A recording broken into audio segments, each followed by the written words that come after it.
Amados irmãos, amados ouvintes da palavra do Senhor, Marcos capítulo 3, versículo 13, nos diz assim: E subiu ao monte e chamou para si os que ele quis, e vieram a ele.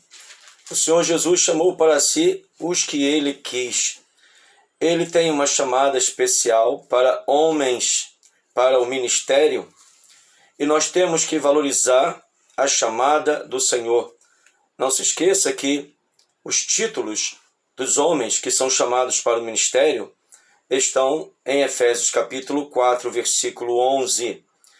Esse texto de Marcos 3,13, ele descreve o momento em que o Senhor Jesus chamou os 12 discípulos e os designou como apóstolos.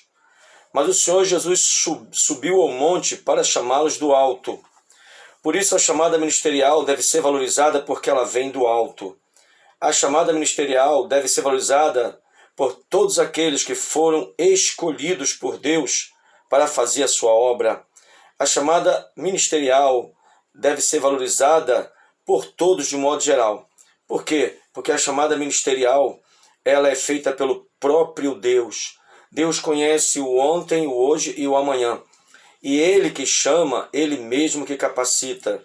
Ele que chama, Ele mesmo que fortalece. Ele que chama, Ele mesmo que inspira. Ele que chama, Ele mesmo que põe ferramentas para usar no cumprimento do ministério. Ele que chama, Ele mesmo que dá sabedoria. Ele que chama, Ele mesmo que dá as condições e todo o suporte necessário para nós fazermos a obra do Senhor. A obra do Senhor não pode ser comparada com a obra de um executivo da Petrobras, por exemplo. Por quê? Porque ali são apenas técnicas humanas e tão somente naturais. Agora, quando ele nos chama para a obra, a nossa sensibilidade, ela começa na nossa comunhão, na nossa percepção espiritual das coisas de Deus. Por isso, nós precisamos valorizar a chamada que o Senhor nos fez. Ele não nos fez uma chamada para nós vivermos como se nós estivéssemos com opções. Hoje estou afim, amanhã não estou. Hoje eu vou fazer, amanhã não vou fazer. A começar pela palavra do Senhor. Quando nós somos chamados pelo Senhor, independentemente de ser ministros ou não, nós temos um compromisso com a sua palavra, porque a palavra do Senhor, conforme Salmo 119, versículo 105, é lâmpada para os nossos pés e luz para o nosso caminho. E conforme o versículo 105 do Salmo 119, nós temos que esconder a palavra do Senhor no nosso coração para não pecarmos contra Deus. É a palavra do Senhor que nos prepara para podermos fazer a obra do Senhor. A obra do Senhor, ela está sendo feita neste mundo, contextualizado por todo tipo de pecado, por todo tipo de obra que não procede de Deus. A palavra do Senhor fala em Isaías 24:5 que a terra está contaminada por causa dos seus moradores, porquanto transgridem as leis, mudam os estatutos e quebram a aliança eterna. Então há uma contaminação. Observe que no início nós vemos que o Senhor precisou de enviar o dilúvio. E quando ele enviou o dilúvio, foi para quê? Para separar o joio do trigo. E de trigo só teve 8 só teve 8 pessoas trigo, que foi Noé, sua família.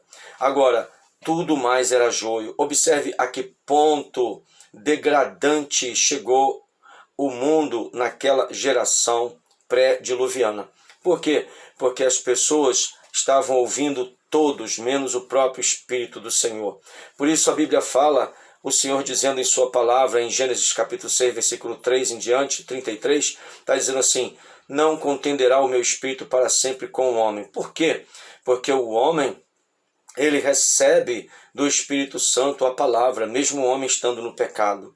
Tanto é verdade que quando o Senhor lança o homem no inferno, mesmo que ele nunca tenha sido evangelizado, ele sabe que o que ele estava fazendo era errado. Por esse motivo, não existe pessoas inocentes no inferno. Não existe pessoas que lá não deveriam estar. Não, muito pelo contrário. Acho que as pessoas que estão no inferno deveriam estar lá. Por quê? Porque Deus conhece o coração de cada uma delas. E Deus sabe que essas pessoas, elas de forma nenhuma, jamais dariam ouvidos ao Senhor, para agradá-lo, jamais seriam sensíveis ao Senhor. Observe que o semeador, quando saiu a semear, na parábola do semeador, ele fala que uma parte da semente caiu na beira do caminho, a outra caiu entre pedregais e a outra caiu entre espinhos, e somente um quarto da semente caiu em boa terra. O que significa isso? Significa que 25% apenas das pessoas que são evangelizadas, segundo essa parábola, que são de fato boa terra. Como é que se descobre a beira do caminho, um coração volúvel, pedras, preconceitos ou conceitos humanistas e humanos individuais que não abrem mão desses conceitos para permitir que a palavra de Deus tome o lugar deles? E aqueles que estão entre espinhos são pessoas que ainda trazem sequelas do mundo. Para quê? Para que essas sequelas são como espinhos. E esses espinhos, eles vão impossibilitar, inviabilizar a semente da palavra de ela germinar no coração da pessoa. Então é necessário que cada um de nós tenha de Deus uma orientação do seu Santo Espírito. E a orientação é muito simples. A orientação de Deus é para que cada um de nós tenha na nossa vida uma oportunidade de conhecermos. Está muito calor aqui. Cada um de nós tem a oportunidade de conhecermos o Senhor como Ele é, sua sabedoria, seu poder, sua benignidade, sua longanimidade, sua bondade, sua compaixão, sua misericórdia, seu amor. O Senhor é muito bom e Ele tem nos dado a oportunidade de conhecermos a sua bondade. Observe que a nossa vida, poucos chegam a 100 anos de idade, não é verdade? Mas muitos chegam a 70, 60, 80, 90, mas a 100 anos já não é tão fácil chegar a 100 anos de idade. Agora, o que é 100 anos comparado com a eternidade? Ainda que nós fôssemos fazer a comparação da idade de Matusalém, que foi a 969 anos de idade. E eu pergunto, 969 anos de idade pode se comparar com a eternidade, com o infinito? Não, é incomparável. Por isso, cada um de nós deve de ter na mente que priorizar a vida eterna é muito mais importante. Quando nós somos chamados para a obra do ministério, nós fomos e somos chamados para aperfeiçoar os santos, aperfeiçoar a igreja. Uma coisa é você evangelizar, você vai lá para fora, para as ruas evangelizar, e as almas que você consegue ganhar para o Senhor Jesus, traz dentro, leva essas almas para dentro da igreja. E na igreja a pessoa vai aprender o quê? Vai aprender os fundamentos da fé cristã. Através da escola bíblica dominical, através de culto de doutrina, ela vai aprendendo, vai chegar a um ponto que ela vai poder se batizar nas águas. E após se batizar nas águas, ela vai poder participar da ceia do Senhor, torna-se membro oficial da igreja. E essa pessoa vai ser estimulada pelos obreiros responsáveis a não faltarem aos cultos, e principalmente nos dias oficiais da igreja, quando tem os cultos oficiais da igreja, não ir para outra igreja, não deixando a nossa congregação, como é costume de alguns, como diz o escritor aos Hebreus. Então é necessário que o obreiro, que o ministro, ele tenha em mente que a sua função não é só ensinar, mas também trazer vidas que estão no mundo para dentro da casa do Senhor. E o ministério, ele é feito pelas mãos de Deus. Deus deixou líderes no tempo antigo, no tempo de Moisés, no tempo da lei. Ele deixou, a princípio foi Moisés, depois Josué, depois vieram o tempo dos juízes, depois vieram o tempo dos reis, enfim. Mas o Senhor, agora, no tempo da igreja, ele deixou lá em Efésios 4, versículo 11, pastores, doutores, presbíteros ou bispos, evangelistas, enfim, pessoas que o Senhor chamou para a obra do ministério. As igrejas evangélicas, elas precisam valorizar os seus obreiros e, por sua vez, os seus obreiros precisam valorizar cada vez mais as suas igrejas. Como? Sendo um verdadeiro escudo para defendê-la na área teológica e usando a espada do Espírito para combater as heresias, porque a espada ela é para combate, o escudo é para defesa, mas a espada é para ataque. E com relação ao capacete da salvação, conforme nós podemos ver em Efésios capítulo 6, do versículo 10 em diante, são as convicções que a palavra do Senhor nos dá de que somos salvos de que o nosso nome está escrito no livro da vida. E nós, nessa condição de salvos, de renascidos, nós temos motivação suficiente para que possamos prosseguir na vereda do justo, que conforme Provérbios 4,18, é como a luz da aurora, que vai brilhando mais e mais até ser dia perfeito. E o dia perfeito acontecerá quando nós formos arrebatados ou levados individualmente para as mansões celestiais. Ou ser um ministro de Cristo, conforme diz a palavra, é algo honroso, mas é algo de grande responsabilidade. E não queira ser ministro feito por homens. Não queira ser ministro feito através do politicamente correto. Não podemos escolher uma pessoa para ser ministro só porque ela fez uma universidade, porque ela tem uma boa oratória, porque ela tem um bom conhecimento bíblico. Está muito acima. Conhecimento bíblico, boa oratória é bom para todo mundo de modo geral. Agora, para ser o ministro do Evangelho, ele tem que ter uma experiência sobrenatural com Deus. Deus tem que falar com ele pessoalmente, como aconteceu comigo. O Senhor falou comigo pessoalmente. Como? Pode ser através de sonho, pode ser através... Mas o Senhor não falou comigo nem através de sonho, nem através de nada. Ele falou comigo em voz, falou comigo. E depois confirmou quando chegou na igreja. Então, Deus ainda fala. O Deus que falava com Abraão, o Deus que falava com o juiz Samuel, o Deus que falava com Isaías, o Deus que falava com Jeremias, o Deus que falava com Paulo, o Deus que falava com Pedro, o Deus que falava com Daniel, é o mesmo Deus de hoje. É o mesmo Deus. O tempo mudou, mas Deus não. Ele é o mesmo Deus. O Deus que criou a boca fala, o Deus que criou os olhos vê, o Deus que criou os ouvidos ouve. Então, ele não é um Deus estático, ele é um Deus dinâmico, ele é um Deus que se movimenta. Ele é um Deus que vai ao encontro de seus obreiros, de suas ovelhas, de seus ministros. E ele vai para quê? Para ajudá-los. A palavra do Senhor fala em Filipenses 1,6, tendo por certo isto mesmo, que aquele que em vós começou a boa obra, a aperfeiçoará até o dia de Jesus Cristo. O Senhor Jesus aperfeiçoa a obra dele em nossa vida. É só andar vivendo em constante oração, em jejum, em exame das Escrituras. Por quê? Quando nós examinamos as Escrituras, através delas, pela aplicação do Espírito Santo, usando as Escrituras em nossa mente, em nossa inteligência espiritual, as Escrituras promovem mudanças, promovem transformações, promovem muitas situações dentro da nossa cabeça para melhorar a nossa performance, para melhorar a nossa condição espiritual e para nos dar uma capacitação cada dia mais e mais dentro das expectativas do próprio Deus. O Senhor quer, sim, fazer com que nós sejamos mais do que vitoriosos, mais do que vencedores. Então a palavra do Senhor, ela possui alguns exemplos interessantes, eu deixei aqui na palavra do Senhor, para passar para os irmãos, para as irmãs. Quais são as razões para que nós possamos valorizar a nossa chamada ministerial?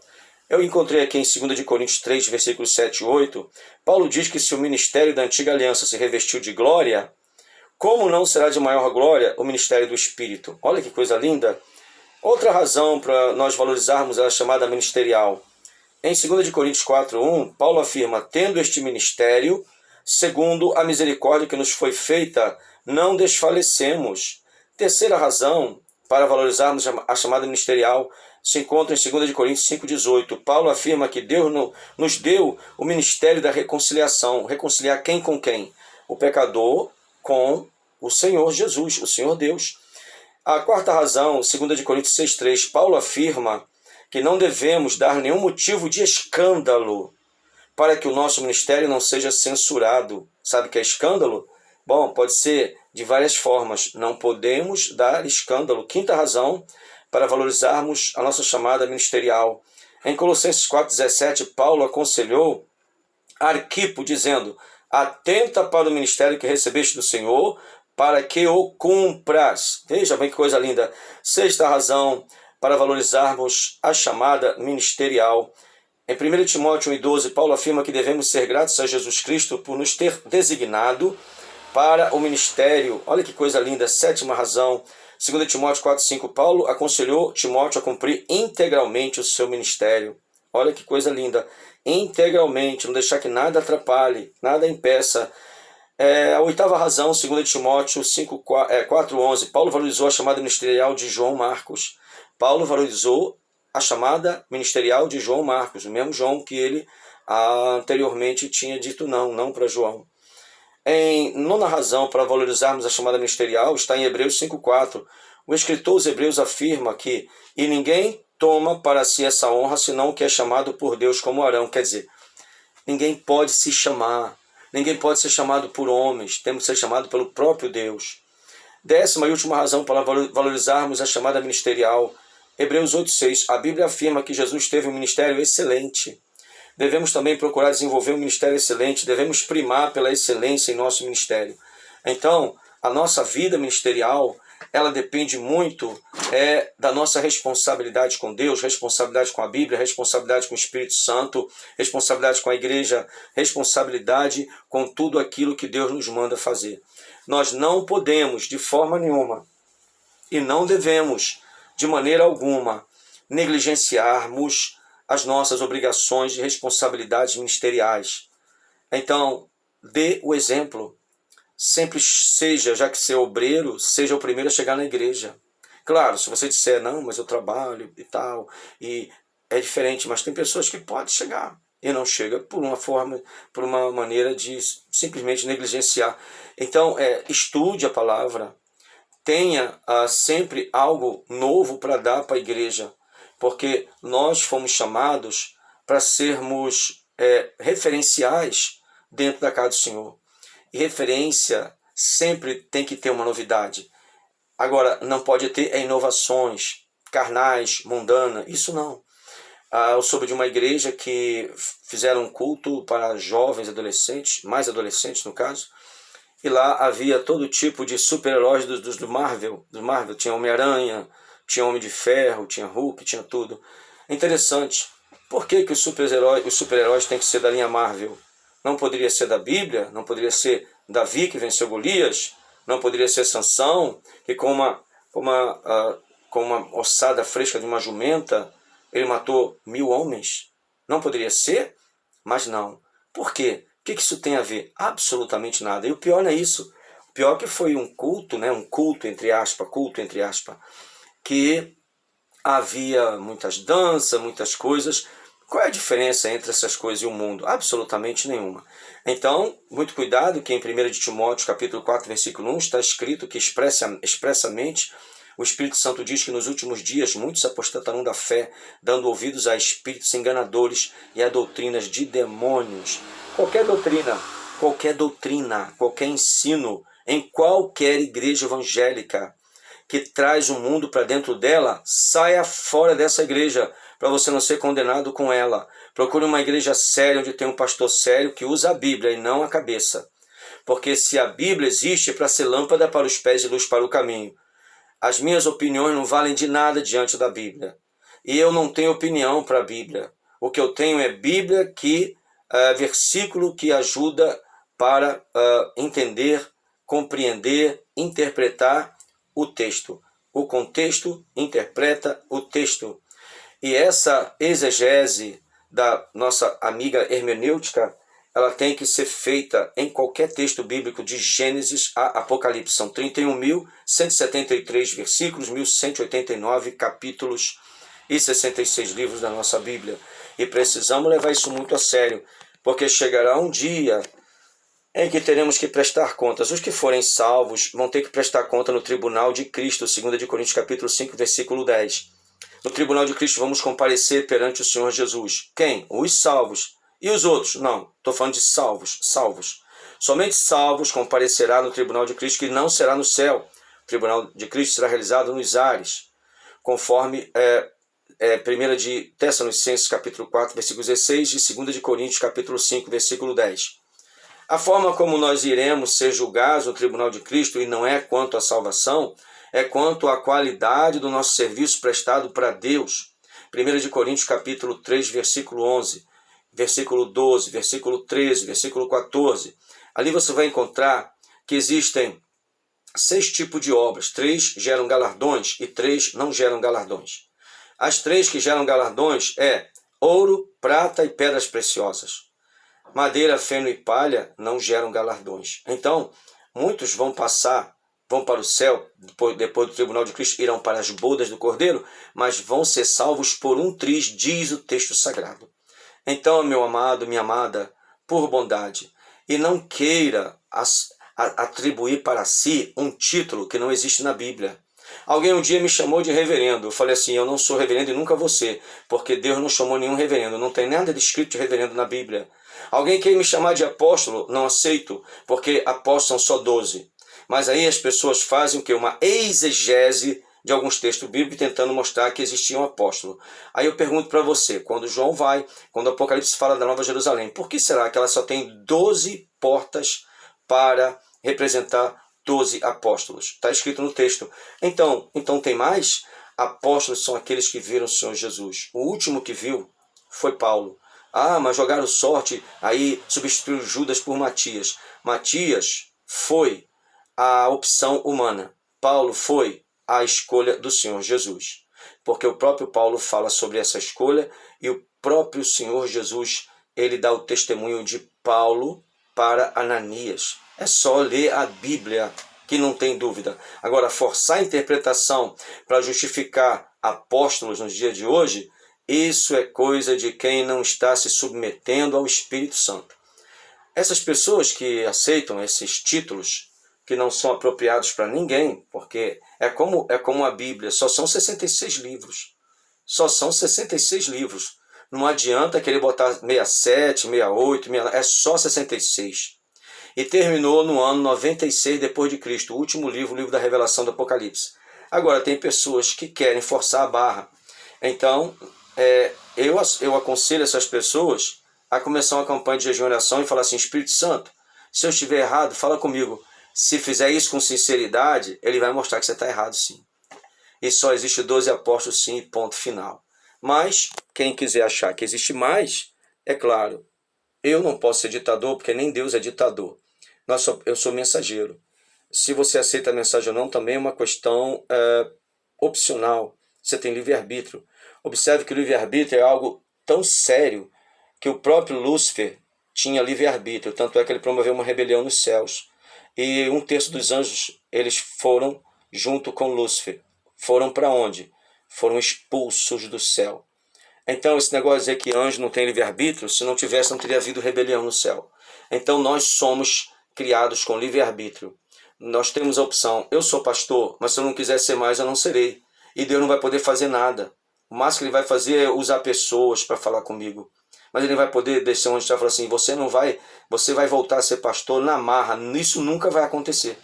Agora, eu sou o servo de Deus e quero continuar a ser. Já sou servo de Deus há 40 anos.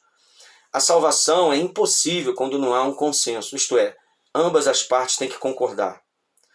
O pecador tem que concordar em ser salvo e o Senhor Jesus tem que concordar em salvá-lo. Só que o Senhor Jesus já de cara fala assim, eis que estou à porta e bato. Se alguém abrir a porta, eu vou entrar. Então ele já está batendo na porta, através da pregação do Evangelho, está batendo na porta. Agora, se o pecador não quer, ele respeita. O Espírito Santo é tão bom que ele fica perseguindo o pecador até o fim da vida dele. Enviando um folhetinho através de alguém, enviando uma palavra, liga a televisão, tem uma palavra e tal. Se o camarada chega aí para o inferno, ele vai por opção dele. Não que Deus queira que ele vá. Ninguém pode me provar na Bíblia que Deus quer levar alguém para o inferno. A pessoa mesmo que segue a Satanás e segue esse mundo imundo e nojento é que vai para lá.